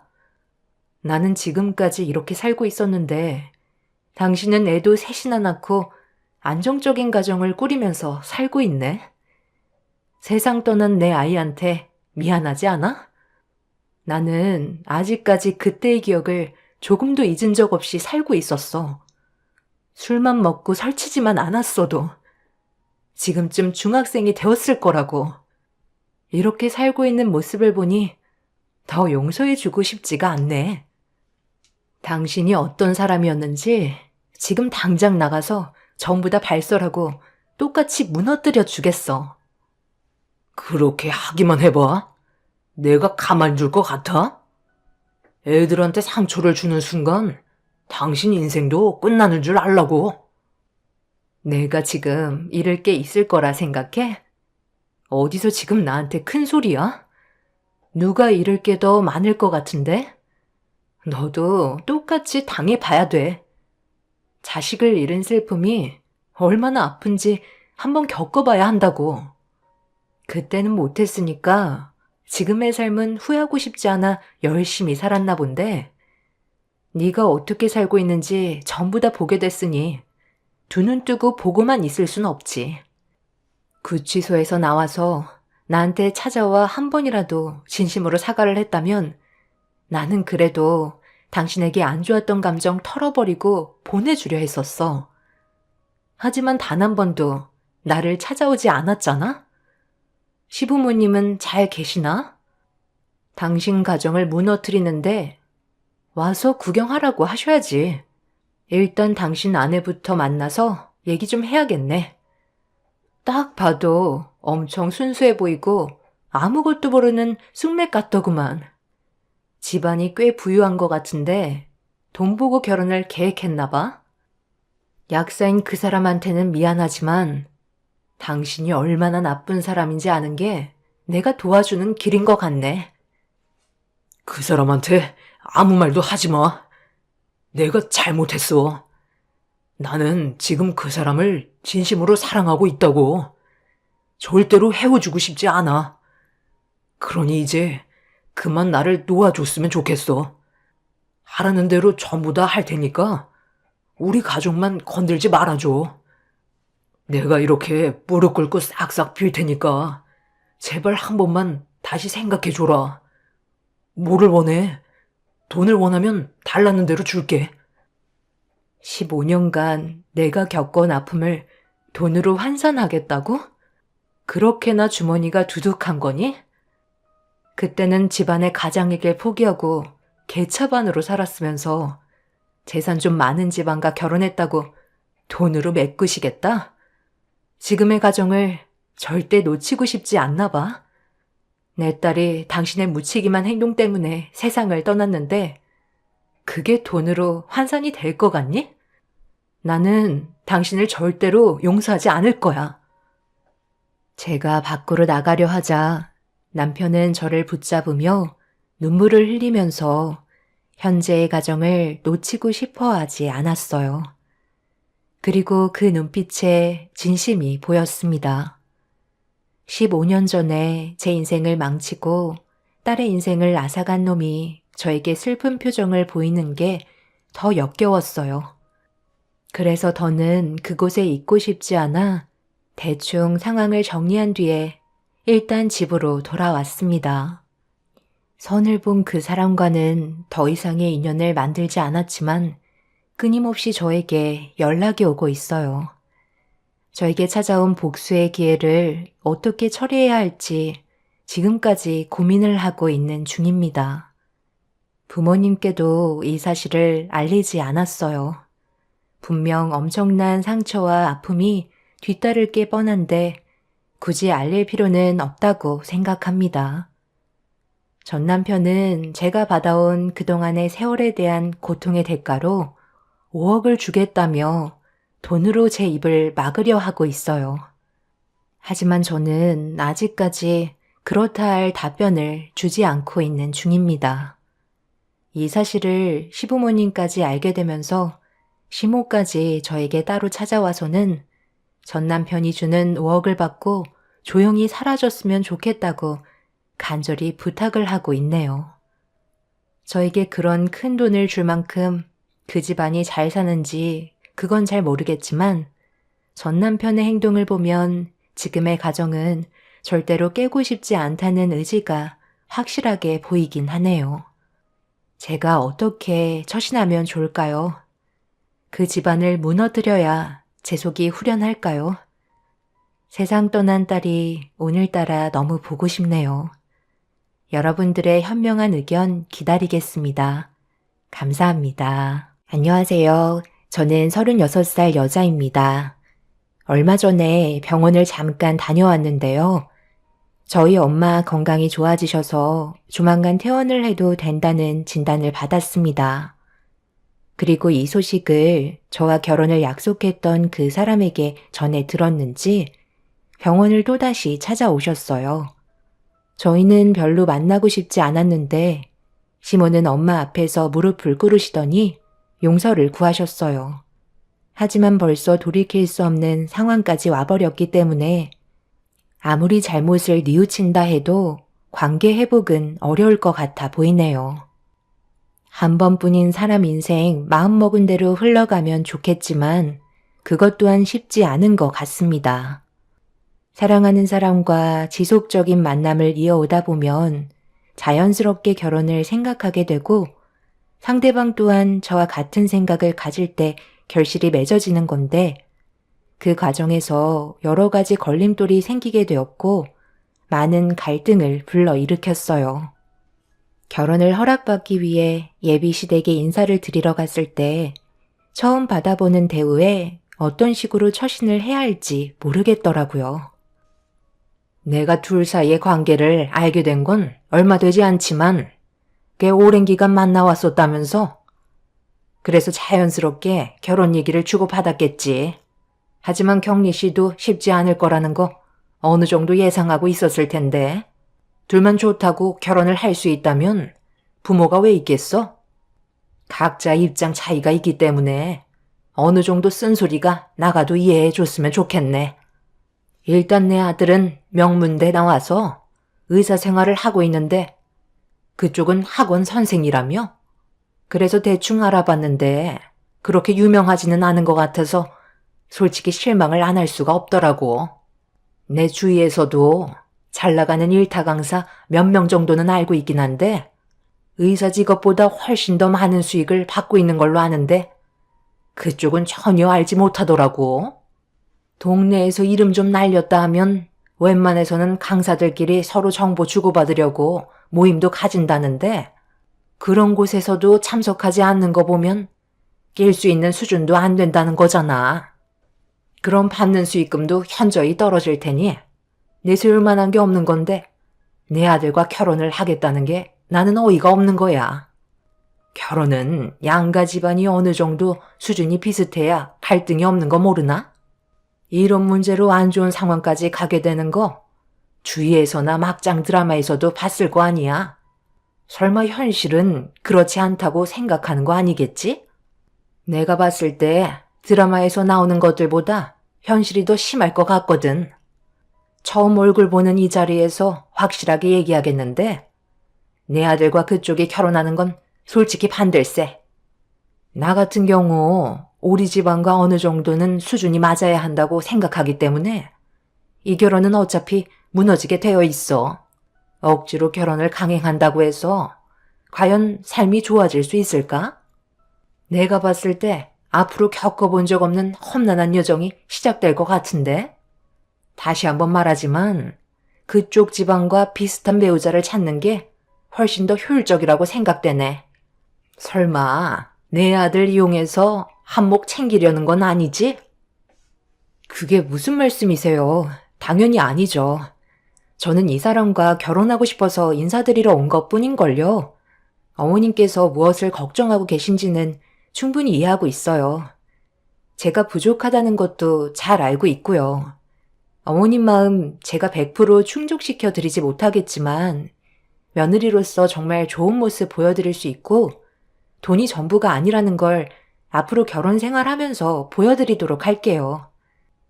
저도 이 사람처럼 명문대 졸업했고 직업 선택 폭이 넓었지만 굳이 학원 강사를 선택한 이유는 아이들을 가르치면서 원하는 대학에 진학시켰을 때 얻는 보람이 저에게는 크게 작용해서 지금까지 즐겁게 하고 있는 중이에요. 분명 열심히 하다 보면 분명 성공은 자연스럽게 따라올 거라 믿고 있어요. 엄마가 애초부터 정해놓은 기준치가 워낙 높아서 그런 거지. 제가 여자 보는 눈이 없겠어요. 그동안 경림 안 나오는 동안 오히려 제가 배울 점이 훨씬 더 많았어요. 그만큼 몇 년 동안 만나오면서 이 사람 놓치고 싶지 않다고 생각하게 되면서 앞으로 함께하고 싶은 마음에 결혼하자고 제가 먼저 얘기했어요.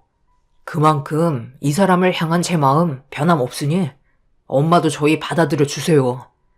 제가 행복하면 되는 거 아닌가요? 집안 차이를 문제 삼으면 한도 끝도 없어요. 예비신랑도 그렇고 저 또한 지속적으로 어머님한테 쉬지 않고 어필을 했어요. 그만큼 저희가 함께하고 싶은 마음이 크다는 걸 보여드리고 싶었습니다.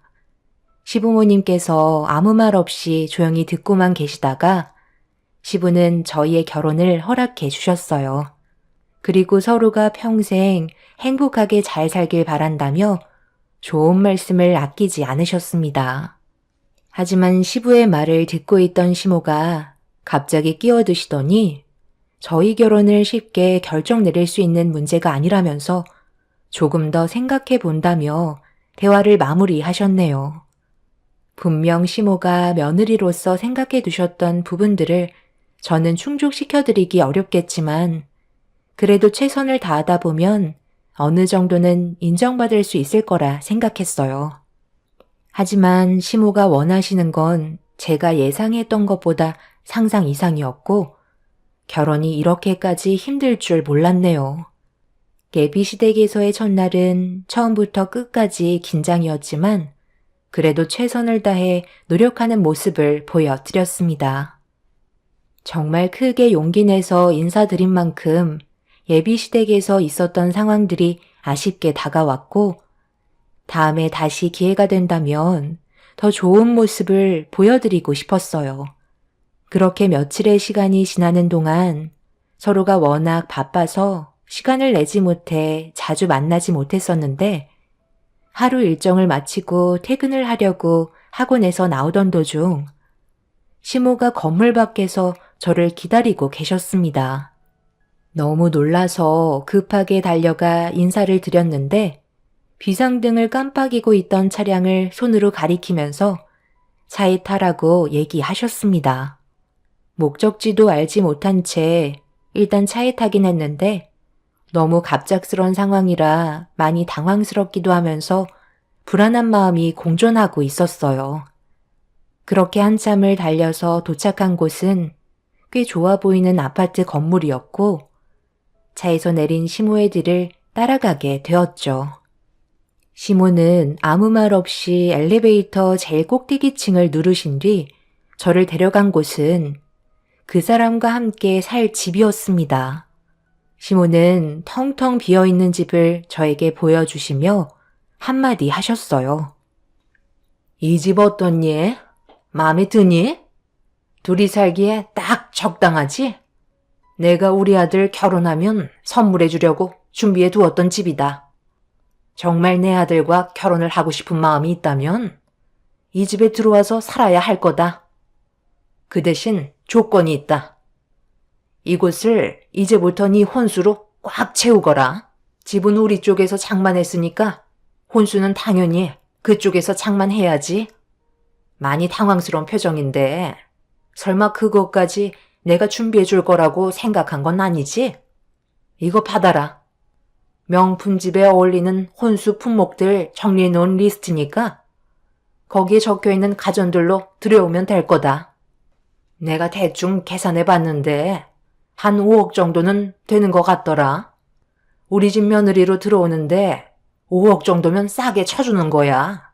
설마 이 정도 해줄 능력도 없으면서 내 아들과 결혼하겠다는 건 아니지? 어머님의 말에 엄청난 충격을 받은 저는 할 말을 잃어버렸어요. 대충 봐도 70평 정도는 되어 보이는 집에 단둘이 사는 건 너무 비효율적인 것 같았어요. 그리고 텅텅 비어있는 집 안에 혼수를 채워 넣으라고 건네주신 품목이 정말 충격이었어요. 당연히 집이 넓은 만큼 들어가는 혼수 품목도 자연스럽게 늘어나는 건 맞지만 들어본 적도 없는 몇천만 원짜리 가구들이며 가전들과 식기까지 전부 다 엄청난 가격대를 형성하고 있었습니다. 저는 너무 당황해서 아무 말도 하지 못하고 있는데 시모의 의도는 분명했어요. 이 정도 하면 제가 떨어져 나갈 거라고 생각하고 있는 듯 보였습니다. 재력이 있는 사람들이야 5억이 아무것도 아니겠지만 저희 집안은 그렇게까지 여유가 많은 건 아니기 때문에 무리일 수밖에 없었고 시모는 제가 서둘러 답을 해주길 기다리고 있었네요. 여기서 5억 혼수를 해오겠다고 얘기하면 결혼이 성사되는 거지만 그렇지 못한다면 이 결혼은 없던 일로 되는 거였죠. 그래서 침착하게 대화해보는 게 좋을 것 같아 제가 가진 고민을 털어놨어요.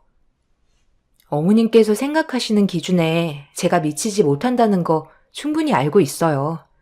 그래서 많이 실망하셨겠죠. 하지만 저희 둘이 사는데 70평 정도 되는 아파트는 효율적이지 못한 것 같아요.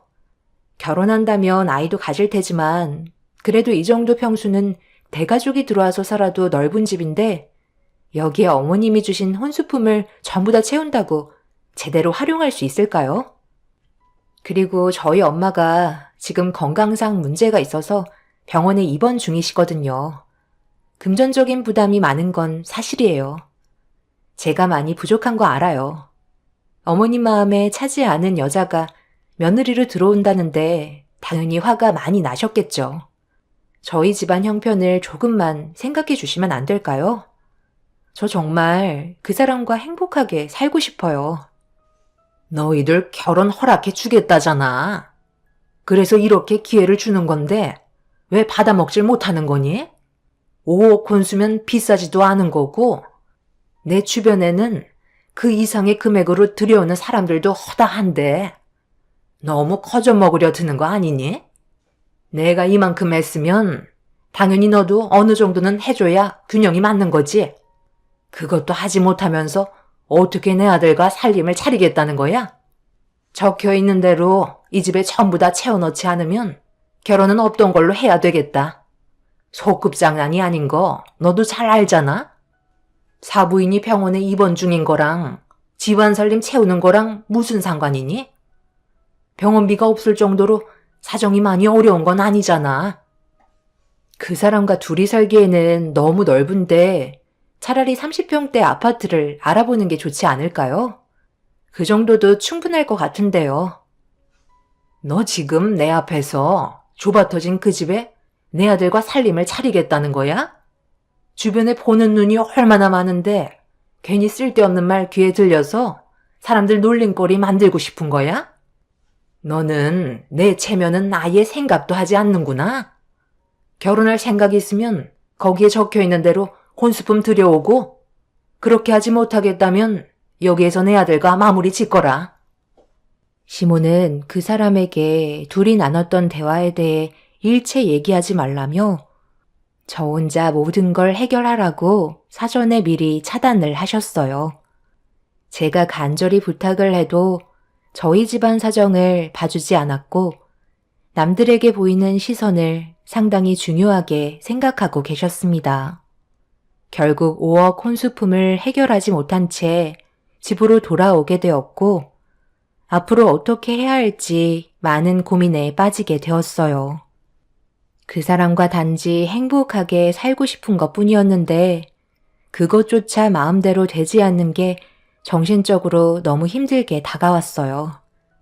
이런 고민을 혼자서 하는 것보다 부모님과 당연히 상의를 해야 할 문제이지만 엄마가 입원해 계신 상태에서 괜한 걱정 끼쳐드리고 싶지 않아 저 혼자 속으로 앓고 있었네요. 그 사람과 만나는 동안에도 항상 시모의 말이 제 머릿속에서 떠나지 않자 결국 시모와의 약속을 어기고 말았습니다. 혼자서 모든 걸 감당하기에는 역부족이었고 앞으로 어떻게 해결할 수 있을지 고민을 나눠봐야 할 것 같았어요. 그래서 시모가 건네준 5억의 혼수 리스트를 꺼내 보여줬네요. 지금 이것들을 전부 다 당신 집안에서 준비해 오라는 거야? 그리고 그 집은 또 무슨 얘기야? 나는 전혀 모르고 있었는데. 5억이 무슨 애들 장난도 아니고. 이건 내가 생각해봐도 아닌 것 같은데. 내가 엄마랑 다시 진지하게 대화 좀 나눠볼게. 아버지도 이 사실을 알아야 원만하게 해결을 하지. 이런 고민을 당신 혼자서 앓고 있으면 당연히 아무것도 해결이 안 되지. 그리고 엄마한테 70평 집이 있었다고? 그것도 처음 듣는 말인데. 내가 모르는 게 왜 이렇게 많아? 그리고 둘이 사는데 그렇게 큰 집이 뭐가 필요해? 30평 정도면 적당한 거지. 엄마는 그냥 당신이랑 내가 결혼을 하지 못하게 끊어내고 싶어서 그런 무리한 요구를 한 것 같아. 우리 엄마랑 사소한 거라도 마찰이 있다면 무조건 나한테 얘기해줘야 내가 나중에 처리를 해줄 수 있어. 아버지가 우리 둘만 좋으면 된다고 했는데 왜 엄마가 이렇게까지 행동하시는지 나도 이해하기 힘든데 당신은 더 많은 스트레스를 받았겠다. 아버지가 모든 걸 바로잡아 주실 거니까 너무 걱정하지 말고 오늘은 들어가서 푹 쉬어. 그리고 어머님 건강 상태는 어떠셔? 그래도 암을 조기에 발견해서 회복률이 높으실 거야.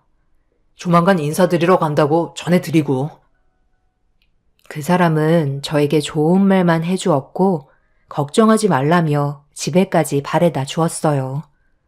시모와의 문제만 해결되면 모든 게 순조롭게 진행이 될 거라 생각했기 때문에 그 사람과 이 문제를 의논하는 게 맞는다고 생각했었어요. 그런데 그건 제 계산과는 너무나도 틀린 방향으로 흘러가 버렸고 충격적인 일들이 제 앞에 펼쳐지고 말았죠. 다음날 퇴근을 하고 병원에 도착해 엄마 병실을 향해 걸어가고 있는데 갑자기 시모가 제 앞에 나타나셨어요. 화가 머리끝까지 올라오셨는지 흥분한 상태로 저를 향해 걸어오시더니 제 팔을 강하게 잡으신 뒤 비상계단으로 저를 끌고 가셨습니다. 아무래도 그 사람한테 혼수 문제로 대화를 주고받은 것 때문에 저를 찾아오신 것 같았어요. 내가 귀에 못이 박히도록 얘기하지 말라고 그렇게 경고했는데 지금 내 말을 무시하는 거니? 쥐뿔도 없는 집안 내가 받아주겠다는데 옷 혼수품이 그렇게 하고 싶지 않았어? 그럼 다른 남자 찾아보면 될 것을 왜 자격 미달인 네가 감히 내 아들을 넘봐? 한 번만 더 내 앞에 나타나기만 해봐라. 그때는 말로 끝나지 않을 거다. 웬만해선 내가 손을 쓰지 않는 성격이기 때문에 지금도 엄청 참고 넘어가는 거야. 그러니 더 이상 우리 집안에 문제 일으키지 말고 내 아들과 인연 끊거라. 혼수 리스트 하나도 제대로 해오지 못하는 능력 없는 너를 내가 며느리로 어떻게 받아들이겠니? 어머님, 사람 사는 기준이 다 다르지만 저희 집안 사정도 어느 정도 생각해 주셔야죠. 지금 경제적으로 어려운 상황이고 이 문제로 병원에 계신 저희 엄마한테 스트레스 받게 하고 싶지 않아요. 지금 수술 경과도 좋아졌고 조금 있으면 퇴원하시는데 괜히 스트레스 받으시는 일 생기기라도 하면 암이 재발될 수도 있어서 지금까지 아무 말도 하지 않고 있었어요. 제가 많이 부족한 만큼 정말 열심히 살아가는 모습 보여드릴 테니 그 사람과 결혼하는 거 허락해 주세요. 인생의 돈이 전부가 아니잖아요. 그래서 지금 사정을 봐달라는 거니? 안 되겠다. 내가 너희 사부인 얼굴 좀 보면서 얘기를 해야 이 문제가 해결될 것 같구나. 마지막으로 말하는데 5억 혼수 리스트에서 하나라도 빠진다면 이 결혼은 없던 걸로 할 테니까 그만 고집 피워라. 알겠니? 시모는 화가 머리끝까지 올라왔는지 저를 강하게 밀치시더니 엄마가 계신 병실로 걸어가셨어요. 병원에까지 찾아온 걸 보면 그 사람한테 엄마가 계신 병원을 전해 들은 것 같았습니다. 저는 시모의 팔을 잡고 소란 피우지 않았으면 좋겠다고 간절히 부탁했지만 시모는 이미 귀를 닫아버리셨는지 제 말을 들어주려 하지 않았어요. 결국 화가 머리끝까지 올라온 시모는 저희 엄마가 계신 4인 병실의 문을 대차게 열며 들어가셨고 급하게 저도 뒤따라 들어간 순간 충격적인 광경을 목격하고 말았습니다. 분명 엄마한테 소리치며 화를 내셔야 하는데 온몸이 굳은 것처럼 그 자리에 멈춰 계셨어요. 아들, 네가 지금 왜 여기에 있는 거야? 여기에 있으면 안 되는 시간 아니야? 그런데 당신은 여기를 어떻게 알고 찾아온 거야? 엄마, 지금 그게 문제예요? 어머님한테 전부 다 얘기 들었어요. 엄마랑 예전에 대학 동기였다면서요? 어머님이 엄마가 어떤 모습인지 궁금하다고 하셔서 잠깐 사진 보여드렸는데 갑자기 당황해 하시길래 이유를 여쭤보니까 엄마가 대학 시절 때 어머님 밀어서 떨어뜨렸다면서요? 과에서 엄마가 짝사랑하던 남자가 있었는데 그 사람은 어머님과 서로 만나고 있었고 그런 모습이 질투가 나서 사람들 몰래 다리 위에서 밀치고 도망쳤는데 증거 불충분으로 결국 해결되지 못하고 어머님은 결국 다리 하나를 평생 장애를 안고 살아갈 수밖에 없었다고 하는데 그 말이 사실이에요? 그게 갑자기 무슨 뚱딴지 같은 소리야. 나는 오늘 그쪽을 처음 본다고. 몸 상태가 안 좋다더니 이제는 치매까지 오셨나 봐.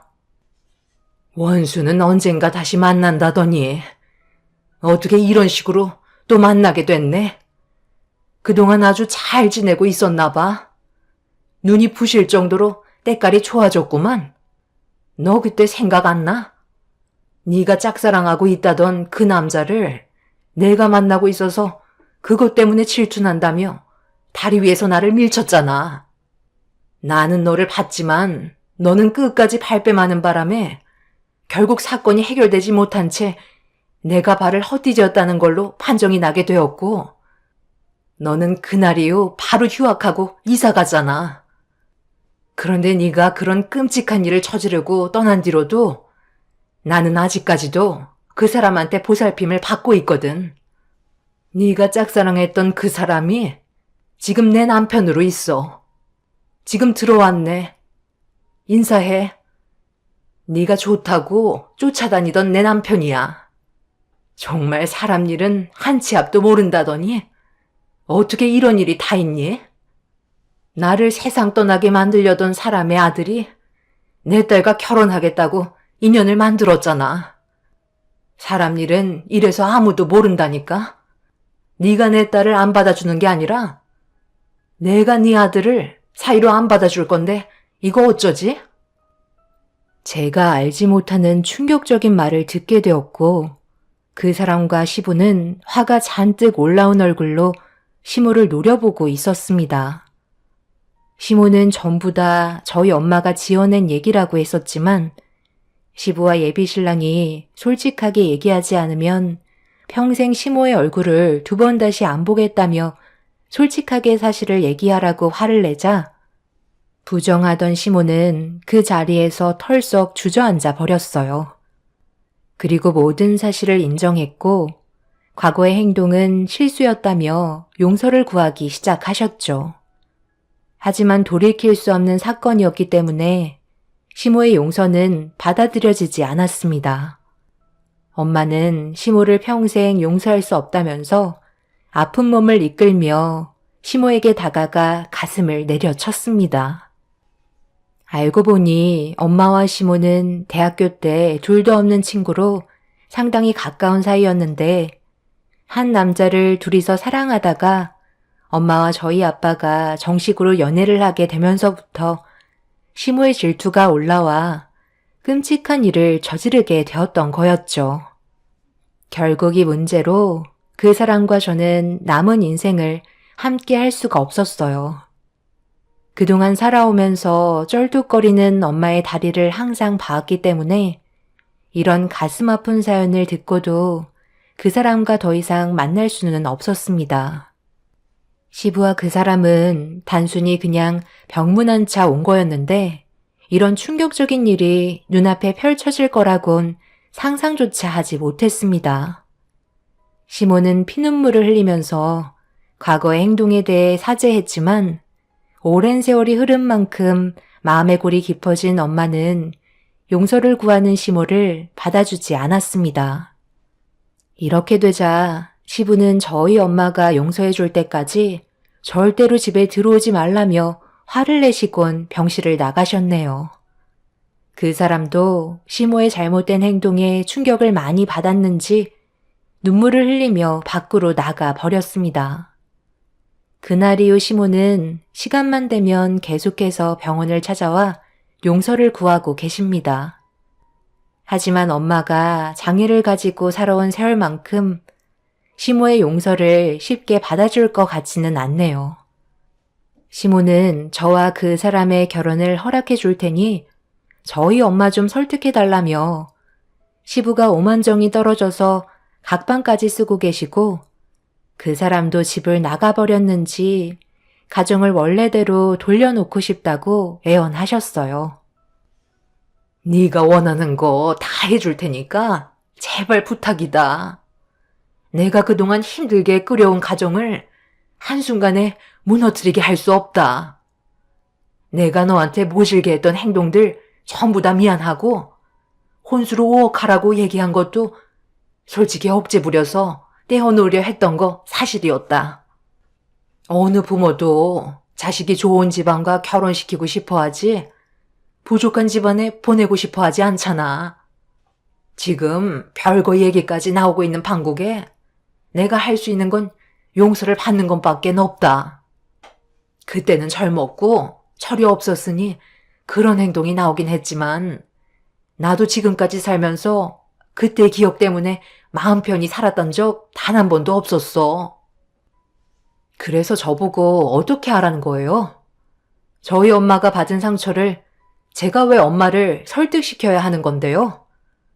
아무리 철이 없어도 누구나 그런 식으로 행동하지 않아요. 당신은 선천적으로 그런 성격을 가지고 계신 거죠. 그래서 저한테도 그런 식으로 행동하신 거 아닌가요? 저희 엄마는 당신을 2번 다시 보고 싶어 하지 않으니까 그만 찾아오세요. 그럼 내가 어떻게 하면 좋을까? 돈이라도 주면 만족하겠니? 얼마면 될 것 같아? 평생 병원비는 지원해 줄 테니까 제발 한 번만 내 잘못을 용서할 시간을 주면 안 되겠니? 지금은 한 푼도 없지만 용서만 받으면 내가 원하는 대로 해줄 수 있어. 아직까지 뭐가 문제인지 전혀 인지하지 못하고 있는 것 같아요. 엄마가 그러셨어요.